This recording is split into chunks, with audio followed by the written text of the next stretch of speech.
l'émission coaching avec Valérie Sabag qui est en mental coach et avec aujourd'hui encore un sujet fort et passionnant, aimez-vous vivant. Moi j'ai choisi ce sujet après une jolie réflexion.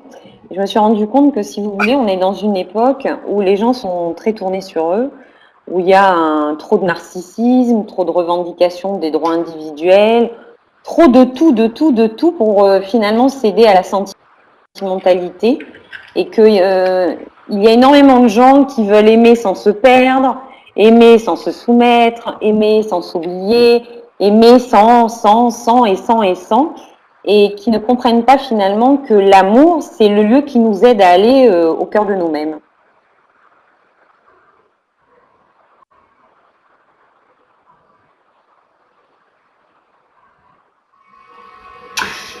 Vous me demandez les peurs un petit peu qui se jouent, elles sont au nombre de 4.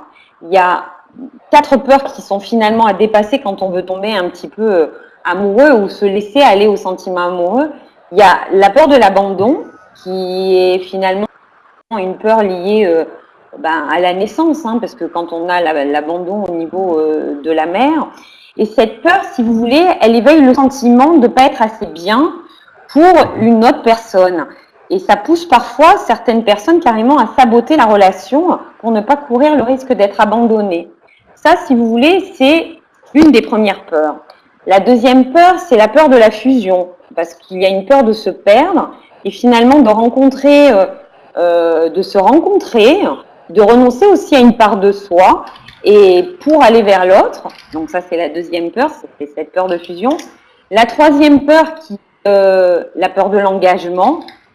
Parce que s'engager, ça veut dire énormément de choses. C'est devenir adulte, c'est se rendre compte qu'on avance dans le temps. Ça veut dire que le temps de l'enfance est quelque part terminé, le temps des illusions est loin. Et ça évoque aussi que finalement, on est mortel.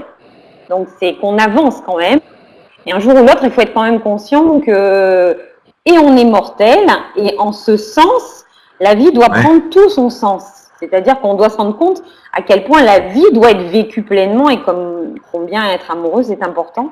Et la quatrième peur qui est à dépasser, qui est finalement la mère de toutes les autres peurs, c'est la peur un petit peu de l'amour. C'est la peur mère de toutes les autres, car elle les rassemble toutes. Et le jour où on est capable de renoncer un petit peu à cette peur de l'amour, c'est enfin qu'on renonce à nos doutes pour être vraiment soi avec l'autre. Abandonner à l'autre. C'est un sacré challenge pour beaucoup de personnes. Après, à partir du moment où on décide finalement un petit peu de repartir dans un registre, de se dire, mais mince, oui, j'ai envie d'aimer, oui, j'ai envie d'être aimé, les choses peuvent se passer correctement.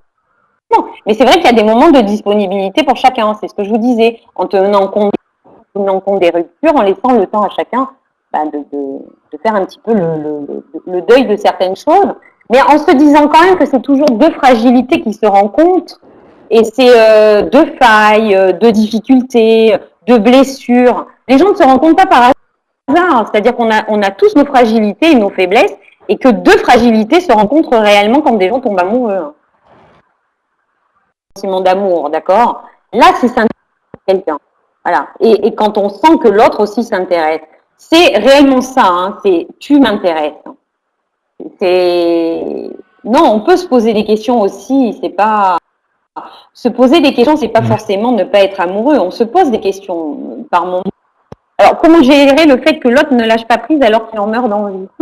Amusez-vous bien. Des fois, c'est une question de temps parfois. C'est vrai qu'il y a énormément de choses qui se jouent dans ce sentiment amoureux. Et vraiment, vous savez, Lacan disait quelque chose de très intéressant. Il a dit, l'amour est donner ce qu'on n'a pas à quelqu'un qui n'en veut pas forcément, d'accord?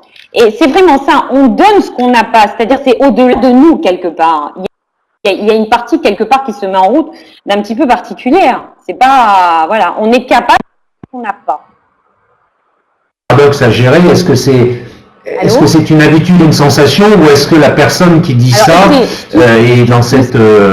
c'est qu'il peut y avoir des périodes où le désir Ben, varie. ce paradoxe et cette incompréhension. Il y a des couples qui n'ont pas du désir en permanence en haut complètement tout le temps. Mais cela dit, c'est quand même quelque chose à renouveler et je veux dire encenser régulièrement le désir. Hein, ça fait partie de la relation amoureuse. C'est vraiment ce que je vous dis.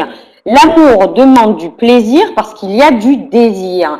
Et on a même tendance, si vous voulez, à dire que l'homme désire la femme qui l'aime et vice-versa. Je veux dire, c'est vraiment important. Hein. J'irais même jusqu'à dire que l'homme aime la femme qu'il désire et la femme désire l'homme qu'elle aime. Une phrase qui a été dite par une femme qui s'appelle Melissa Etheridge et qui a dit que l'amour est la seule chose où la plus grande joie va de pair avec la plus grande peur.